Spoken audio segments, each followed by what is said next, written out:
etc. Et justement à Dia, et donc du coup, alors je sais pas, parce que n'importe qui aurait fait la même analyse, je pense. Il y avait une petite jeune fille avec donc une dame qui était caissière, mais à Dia, elles ne sont pas caissières, elles sont caissières, gestionnaires de stock, femmes de ménage, elles font tout, hein, voilà, c'est pas simplement que tu as un métier, tu es polyvalent.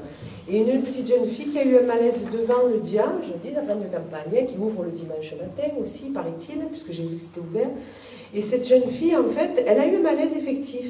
Mais après, je pense que c'était tellement dur pour raccrocher, parce que c'est l'analyse qu'on s'est fait avec 2-3 dames qui étaient à côté, où on l'a pris en poids pour l'asseoir. Personne du magasin n'est venu, parce qu'il pleuvait ce jour-là, je ne sais pas si vous vous rappelez, ça a commencé à pleuvoir, porter une couverture. Personne n'est venu, personne n'est sorti. Ses collègues, le monsieur qui rangeait les légumes, eh bien, il rangeait les légumes. Personne n'est sorti là-bas, donc il y avait les 2 dames et moi, l'agent de sécurité qui est notre boîte, qui est quand même revenu tranquillement, hein, après porter une veste, tout ça pour qu'elle parte. Eh bien, cette jeune fille, on avait toute la sensation qu'elle n'avait pas pu se réveiller. Il y a eu les pompiers, hein, qui sont venus, mais parce qu'elle ne pouvait plus. Parce que quand on ouvrait l'œil, vraiment, hein, elle avait l'œil qui n'était pas, je veux dire, elle n'avait pas l'œil blanc, mais elle n'y arrivait plus. Et on a tous eu, avec la dame, on est rentré dans le magasin, on suivait les événements où elle est partie. On s'est dit, cette jeune, elle allait mieux, elle avait à nouveau des couleurs, mais elle n'a pas pu recommencer à travailler. C'est la réflexion quand j'entends ce que dit, je ne sais plus son prénom, Virginie de Carrefour, ben je me dis qu'en fait, ils ont fait des gradations dans comment on pouvait être l'esclave moderne, mais là, on a vraiment... Du coup, moi, après, le travail social, alors qu'on a les armes pour se battre, les femmes dans le travail social, et quand on ne se bat pas, ça me met encore plus à colère. Non, mais c'est vrai, parce que quand je vois, je veux dire, on n'est quand même pas, on est des, enfin, comment dire, les employés intermédiaires, nous, hein, alors bien sûr, alors les points communs. On est exclusivement une profession féminine, c'est vrai, hein, les assistantes sociales, un peu moins les éducateurs, hein, parce qu'il y a quand même pas mal d'hommes, mais toute la profession, les secrétariats, c'est souvent des femmes, voilà.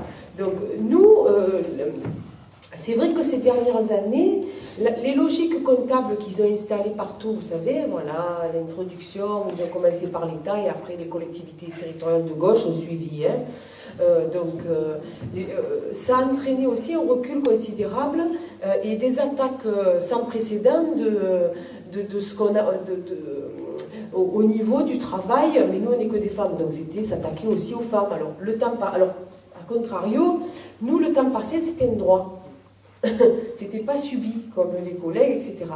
Et moi je suis dans une fonction territoriale, fonctionnaire territorial, ce droit-là, il a commencé à être mis à mal. C'est-à-dire qu'une maman, pas payée, hein, parce que ce qu'il faut dire quand même, c'est quand on prend un temps partiel, on a bien réfléchi s'il y a une famille dans le couple, pour pouvoir consacrer le budget que tu n'as pas parce que tu ne travailles pas, à t'occuper de l'enfant. Donc c'est toute une réflexion. Mais ça a commencé à être attaqué. Attaqué en te disant, mais... ou attaqué à partir du moment où il n'était plus de droit, c'est-à-dire, nous c'est 3 ans, 3 ans c'est plus de droit, où ça sert d'enjeu au quotidien pour asservir la personne qui est en face, c'est-à-dire, attention, temps partiel, il arrive à échéance quand, en juin prochain, voilà, hein, et ça, c'est des méthodes, dans les méthodes de management et dans l'introduction des logiques comptables, mais quelque part, je veux dire, ils ont appliqué chez nous, dans des collectivités, dans le service public, ce que la copine ils subissent depuis des années. Je veux dire, c'est que nous, ça fait 2-3 ans, hein, c'est-à-dire quand Sarkozy a commencé, et que nous qui ne sommes pas normalement dans la productivité, le travail social, eh bien, on y a été complètement assimilés, c'est-à-dire que tout concourt à ce que le travail social qui s'appuie sur une vision globale de la famille, qui s'appuie sur une approche, où on travaille sur le temps, où on ne peut pas compter les résultats comme la copine, elle a fait 3 rayons, elle a fait 3 rayons. Voilà.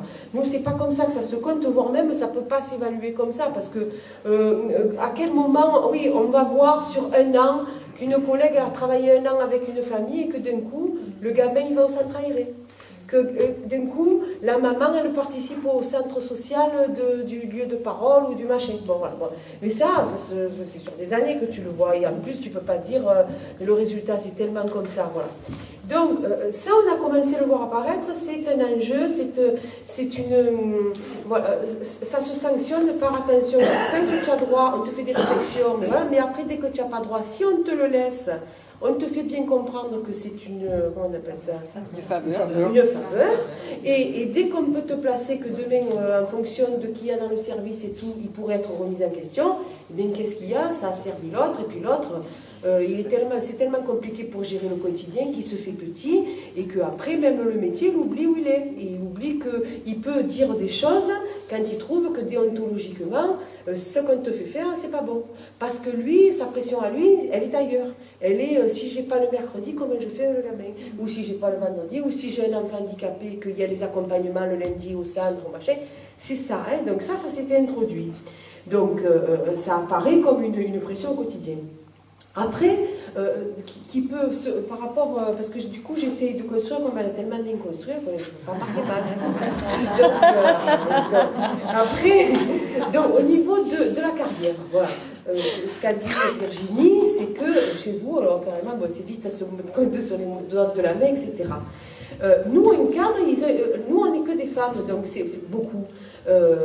Donc ce qu'ils ont introduit, c'est une chose, le cadre n'est plus un travailleur social.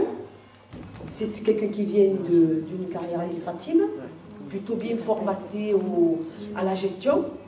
Ou alors, c'est une femme, mais d'entrée, la première chose qu'on lui demande, c'est retravailler sur 5 jours, au mépris, y compris des accords de RTT qu'on avait pris, qui ont été validés en 2000 ou 2001. Voilà. Donc, il y a aussi ça, c'est-à-dire, oui, ça se mérite. Tu veux être cadre, ça se mérite. Abandonne déjà, prouve-nous, ben c'est ça, c'est l'histoire de l'introduction du mérite aussi. Hein, voilà, pour nous, ça a beaucoup démoli les choses parce que dans la fonction publique, on n'est pas méritant, on est fonctionnaire. Hein. Donc on doit tout aux gens pour lesquels on travaille. Hein. C'est parce qu'il y a le public qu'on est là, hein, parce que sinon on n'y serait pas. Donc on ne peut pas être méritant. On rentre dans quelque chose qu'on a choisi dans la fonction publique. Hein. C'est parce qu'on n'a pas choisi d'être ascenseur dans le privé, parce qu'on a fait notre choix idéologique, j'allais dire en quelque part. Hein. Il faut le rappeler ça aussi. Mais donc on te dit que si tu veux être cadre, tu dois le mériter. Si tu veux être cadre aujourd'hui dans la fonction publique, il faut que tu reprennes, hein, parce que un cadre, ça doit être là. Hein. Un cadre, ça n'a pas d'enfant. Un cadre, ça n'a pas de problème à la maison. C'est pas en train de divorcer ou en train de vivre des choses compliquées. Bon, bref, tout ça. Bon. Ça, c'était un peu là-dessus. Après, nous, comment on appelle ça l'avancement, hein, la promotion. La grossesse n'est pas comptée. C'est-à-dire que, enfin, c'est pas ça le mot exact. Dans l'avancement, on peut te refuser, alors que tu as tous les critères pour aller à l'échelon supérieur ou passer de grade, etc. On te dit que tu as été enceinte et que donc tu as été absente, tu es sanctionné. C'est-à-dire que, alors que tu as tous les critères pour passer de grade et que tu as été absente, le temps légal, hein, ou pas légal d'ailleurs si tu as pris un peu de rajout, mais peu importe ça, tu ne passes pas à l'avancement de droit. Ça, je veux dire, c'est au Conseil général des Bouches-du-Rhône, quand même. Et ça, comme la maladie, et pour autant, comme une profession féminine, des copines qui ont subi un cancer, je veux dire, malheureusement, hein, quand on passe la quarantaine, on a beaucoup de copines qui ont dû vivre ça et qui ont repris des fois, je ne vais dire pas contre avis médical, mais aussi parce que le travail, ça permet aussi à ces femmes-là de raccrocher, même si on reprend un thérapeutique, on reprend tout doucement, etc. Mais c'est un choix des fois, même elles ont dû convaincre des fois des médecins et tout ça, mais qu'on sanctionne l'avancement parce que la grossesse est sanctionnée et la maladie est sanctionnée, eh bien ça, et sur un département majorité, je dis exprès majorité parce que ils ne sont pas tout seuls, les socialistes. Bon, ils sont majoritaires, hein, les socialistes. Mais voilà, il y a nos copains communistes aussi. Donc voilà, et qu'on n'arrive pas à se battre sur des fondamentaux comme ça, dans nos professions féminines, ben, c'est difficile. Mais je pense qu'il y a une telle attaque nationale, il y a tellement d'objets de démolition, qu'effectivement, la femme et le statut de la femme dans des professions et le statut au quotidien dans son travail, c'est attaqué, effectivement, mais ce serait sur tous les fronts que tu dois t'attaquer. En tout cas, on sait que Au Conseil général, c'est plutôt des hommes cadres qui ont pris en charge les services sociaux. On a créé des... Et ceux qui étaient travailleurs sociaux, qui venaient des carrières conseillers socio-éducatifs, donc il y avait une carrière au départ, eh bien on les a fait à l'avancement, on les a fait... Vous savez que j'avais en parlé de la carrière après travailleur social. Eh bien, comme nous, on n'a pas trop le choix, vous savez, l'histoire du cadre A, pour nous, c'est compliqué, mais on ne l'a pas obtenu d'ailleurs, et on est en panne sur ce dossier-là, y compris à la CGT, y compris dans les instances où on siège, Conseil supérieur de la fonction publique, où les dernières fois, ils ont tous quitté la salle, tellement on n'y arrive pas. Bon. Eh bien, tout ça pour vous dire quoi, je ne sais pas. Mais en tout cas, ce qui se passe là, c'est-à-dire que ce qu'ils font, c'est qu'on nomme des cadres, ils sont et on les met sur une carrière administrative. C'est-à-dire même ceux qui étaient éducateurs, assistants sociaux au départ, eh bien, on les met sur une carrière administrative. Et puis, bien sûr, on choisit les bons profils, y compris féminins, je ne croyais pas. Ce que je voulais dire, c'est que nous, il a mis Guérini à la plus haute place de la maison, un cadre féminin, la directrice générale du service, qui est tyrannique. C'est-à-dire c'est elle qui... Alors, est-ce qu'elle aussi, dans sa histoire, on va dire ça, alors on va dire que... Moi, j'ai dit au CHS, il faut intervenir, il faut aider cette femme. Parce que, vu ce qu'elle fait subir aux autres, je sais pas, c'est elle qui doit être mal, c'est pas possible. Parce que quand vous la voyez arriver, déconfite, les racines comme ça sur la tête, je me dis, non, ça ne dit pas. Qu'est-ce qu'elle s'inflige à elle pour rester à cette place? Avec les affaires qu'on peut dire, mais quand même, qu'est-ce qu'elle s'inflige à elle? Quel coût ça a pour elle? Parce que moi, je lui ai dit, elle ne supporte pas quand je lui parle comme ça, mais qu'est-ce que vous vivez pour faire ça aux gens? Parce que ça veut dire que vous, c'est-à-dire que le mérite. Mais en fait, ils ont pris quelqu'un qui est sorti de... Alors, on peut sortir de l'école des mines ou quoi, et ne pas être comme ça. Mais je pense qu'elle avait le bon profil. Parce que dans le contexte politique, là, il fallait quelqu'un qui soit dans la gestion absolue. Et elle a dit différents journaux, elle l'a dit. Elle a dit il faut gérer les choses et il faut serrer la vis. Et donc, si vous voulez, elle, et puis bon, quelle image elle donne, hein, puisque bon, tout alors, ça arrange les politiques parce que quand même, la collectivité territoriale, on ne peut pas dire qu'elle soit endettée, tout ça. Mais à quel prix elle fait subir ça? Où on est quand même, alors à part, je veux dire, à deux directions qu'on a pris là, suite aux décentralisations dernières, là, les routes, les TOS, etc., où il y a plus d'hommes, mais le Conseil général, il y a beaucoup de femmes, quoi, hein, voilà. Donc elle donne cette image-là, de femmes, moi je me rappelle, elle avait le minot au sein, elle venait, quoi, je veux dire, voilà, parce qu'elle n'avait pas trouvé de place en crèche comme tout le monde. Hein, voilà, mais ça doit être un truc sacrificiel ou un truc comme ça, mais elle doit subir ça pour, je pense, parce que, voilà, mais moi je pense qu'elle était en souffrance, quoi. Et je demandais à chaque fois, je disais aux collègues, intervenez. Je veux dire, mais elle ne comprenait pas trop cette journée-là. Bon.